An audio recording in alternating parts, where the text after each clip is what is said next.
Hey, what's going on, Taco fam? As y'all can see, I played something Diabell Star related. Okay, so sneak peek, I decided to put together pure Snake Eye. Something nobody didn't really want to play or nobody really explored. So these are just the first few test runs. Granted, I was missing a few cards, but we'll talk about it when we get there. So first off, the one Diabell Star. Luckily, I got this out of sneak peek, so this card's actually really good. For those who don't know it, it has a inherent effect where you just discard a card and you summon it. The other effect, when it's normal or special summon, you get to set a Sinful Spoils card from your deck straight to the Spell and Trap Zone. Pretty insane. The third effect, if it's sent to the grave on your opponent's turn, you get to send one card on your field or your hand, summon it back. So it triggers the other effect to also set. So it's pretty good. Then for the Snake Eye monsters, Flamberge Dragon. So I really like this card a lot. This card's actually pretty cool. It's the boss monster. So it has 3 pretty unique effects for the most part. So the first effect, not a quick effect. So while it's on the field, you get to target a monster in either player's field or grave and put it to the Spell and Trap Zone. The quick effect, during your opponent's turn, you get to target one of those monsters that are in the Spell and Trap Zone, treat it as continuous spells, summon them back. So you get to move stuff and then take them out. Other effect, which is one of my favorite effects. If this is sent from hand or field to grave, it just soul charges 2 level 1 fire monsters, non-target. That's actually really good. And then for the Snake Eye monsters, Ash, because people will Ash this one. Oak, because it's also a tree. And Birch, because it's just a tree as well. So I think for now, we do play 3 of each of them. I actually like seeing these guys. Sometimes this could be the worst one, only because it's kind of like an extender, and it's not like a starter. This is not really a starter unless you open other cards, and this is the main starter.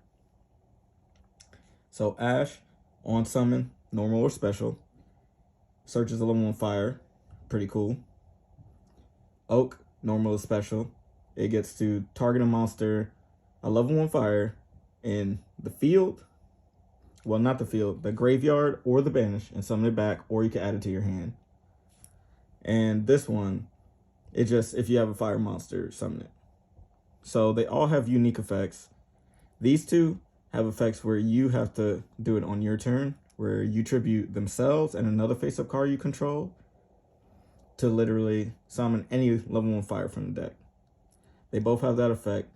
The one about this one's unique because this is a quick effect to do it only during your opponent's turn.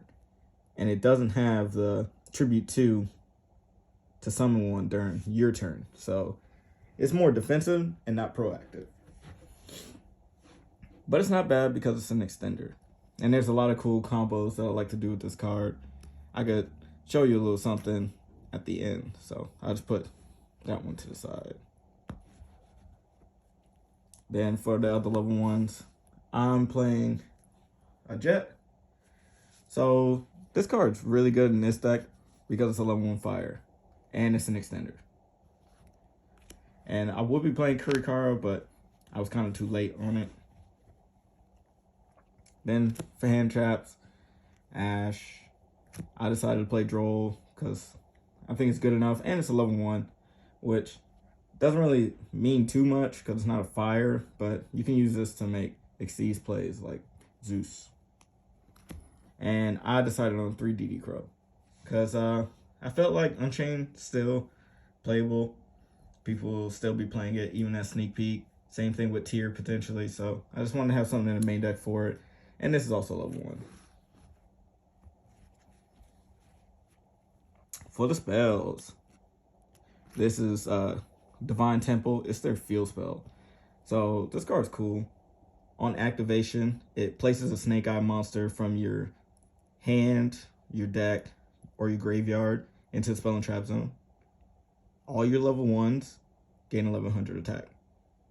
Pretty cool.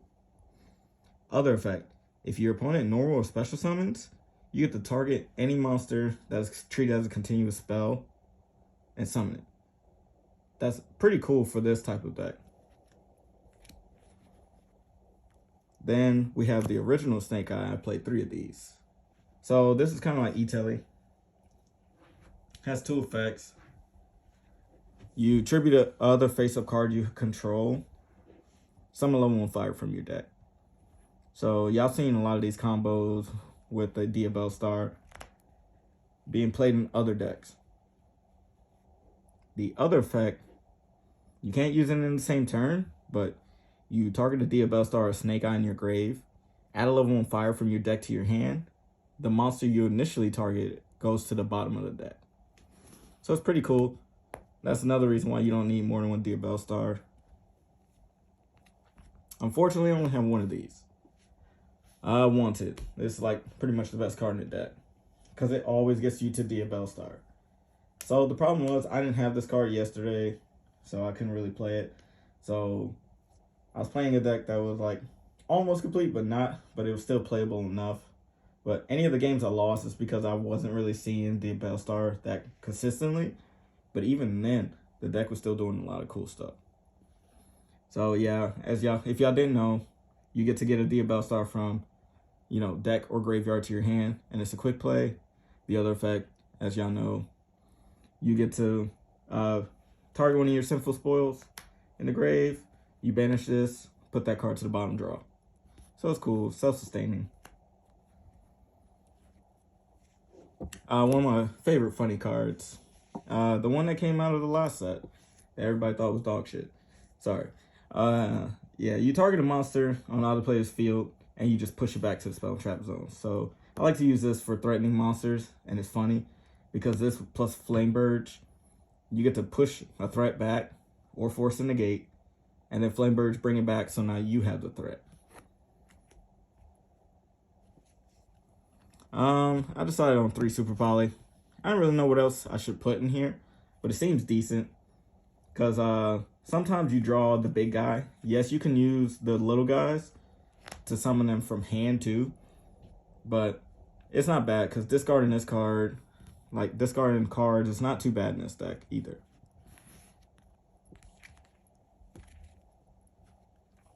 Then for the one-offs, I played 1-for-1, Call By, Terraforming. I played Change Your Heart, and I played a Mind Control. So if I'm going second, I could take my opponent's monsters to do stuff. And another reason why I was playing these cards, because I was testing Jin and Ken in this deck, which they weren't too bad, but it had the most synergy because you would summon one or the other and then take it. So, not too bad. I just felt like it might not have been needed. And then the last 2, I played 2 Snake Eye cards. This one's actually the cooler one to me. This one's actually decent, but we'll talk about it. So this one, it has 2 effects. If the total levels of your Snake Eye monster on the field are 2 or higher, you get to activate one or the other. You could either take a monster that's in a spell and trap zone and summon it to your field, or push one back. So it's not too bad. And for this one, if you have Diabell Star on your field or hand, you send it to negate something, I believe. Yeah, you target a face-up card on the field and negate it. Decent, but the actual reason why I play this is because it doesn't need Diabell Star for the graveyard effect. If your opponent activates something in response to like your Snake Eyes, you just banish this, negate that card. So you're going to see it a lot where discarding cards is not too bad. Because if you put this in the grave and you start doing Snake Eyes stuff and you go use Ash, tribute yourself and something else, they go Ash, you could just negate Ash with this if it's in the grave. So it's not too bad. It doesn't always come up, but it's still a good option. And another thing, that's why I put Birch to the side. There's a cool combo that I like to do. So like during their turn, what I was doing was I would activate this to either push a monster or take it, see if they have a response. They say yes or no, whatever. Then you chain Birch and send both of these. And then still resolve. So you push a monster back or take a monster. And then because of this being a quick effect, you get to summon like Flame Birch during their turn, or Oak to bring back Flame Birch, or Oak to bring back Ash, or Ash to just search one. So it's cool interactions you could do with cards like that. And that's kind of why I also like, I was thinking about droplets in this deck because of with Flame Birch and stuff like that. Because with droplets, you could have this in the spell and trap zone. And then you could use droplets, send this as a spell, negate something. They can't respond with spells. And then resolution, this effect will summon 2 back. So you could do cool stuff like that. Then for the extra deck, I don't really know what to do with this, but it's like decent. So Karibo, Anima. And I do play Amaraj. Amaraj is only because, like I said, sometimes Birch could be bad because he doesn't really do anything by himself. You need a fire monster. So what can you do with this? Any of your hand traps that you draw and they're not very good, you could normal them, link it to this, special this, and you can keep trying to play that way. And it came up a lot. And then for the link twos, I just decided to play a Sunlight Wolf and a Hida. Hida's cool. Searches any of them. Sunlight Wolf's cool because there's some plays with him too. Where say you have Flame Birch Dragon and you linked it off to make this, you go Flame Birch, special like 2 or something like that. And you can summon it to either of the zones. So if you have multiple trigger effects, you could do that too. So say you bring these 2 back. So now you can go Chainlink 1 to Reborn to Flame Birch, and then Chainlink 2 to add back a fire monster. So it's not bad. I play the Heat Leo because I do play the Hida. And I do play that combo like I just said. Easy way to climb into this. Just to like clear boards or force back row. Played a Heat Soul. Because it's not too bad. You can get into the Heat Soul because we played Link Karibo. And we also play Almirage, but yeah. Just kind of want to draw cards, fix some hands. It might not be necessary, but at least for now, the way I have it built, it comes up. And for the Xyz, basically the whole Zeus package. So these are how you make Zeus normally. This is not too bad. Some of your hands you could just end on this, but it's decent. And just if all else fails with this deck, if you don't know what you're doing, you literally just go, screw it, I'm just gonna make Zeus. So that's pretty good, I guess. And then Typhon. So I pulled this and I used it, and this card was actually funny because I did not expect to use it. And I summoned it against Flu and it ended up winning me the game because he ended up Zeusing me because I kept hand trapping him. So he made Zeus, cleared whatever. It's like, okay, cool. Summon a monster. And then I put this right on top, and he was like confused. It's like, wait, what? Like, yeah, I kind of started laughing because I was trying to figure out what to do because I didn't want to just run into a Zeus for no reason. And the fact that this went through and I bounced a Zeus, I attacked him. And then the next turn, I was able to actually make a Zeus. So my inboard against him ended up being this by the next turn. And it was actually funny. Synchros, I'm just playing Formula. So if I get a Baron, I will definitely be playing that. Or at least I could just borrow one. But there's a lot of Flame Birch combos that you can do when you put stuff there. You can, like I said, he's kind of the centerpiece. He's a good monster. So this guy could put this here after you link it. Then you could go his effect during their turn and summon this back. And then use this to synchro. So, yeah. Pretty good. I just didn't have a Baron, unfortunately. And then for my 2 fusions, I decided to play a Garura and a Mud Dragon. They do come up. And it's actually really good because at least this draws you a card. And it can help fix some of your hands too. So, it's not too bad.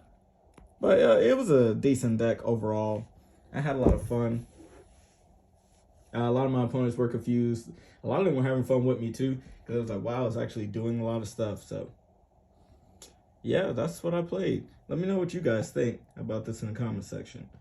Leave me a like, comment, and subscribe. Peace.